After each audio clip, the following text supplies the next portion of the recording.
இவ்வளவு நேரமா சொன்னிய அந்த மாதரா எப்படிப்பட்டவன்? நைன் டெய்ல்ஸ தான் கண்களால கட்டுப்படுத்தின முதல் ஆள் அவர்தான். சாகா வரம் பெற்றவர், எனக்கு சொல்லிக் கொடுத்தவர், முக்கியமா என் கூட சேர்ந்து சண்டை போட்டவர்.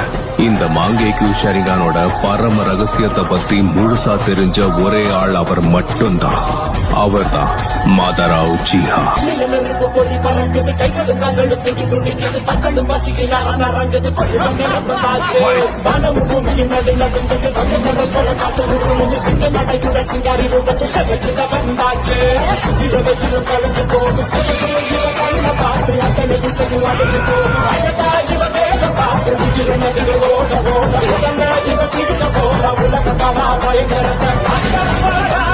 சூரக்காத்த போல வராக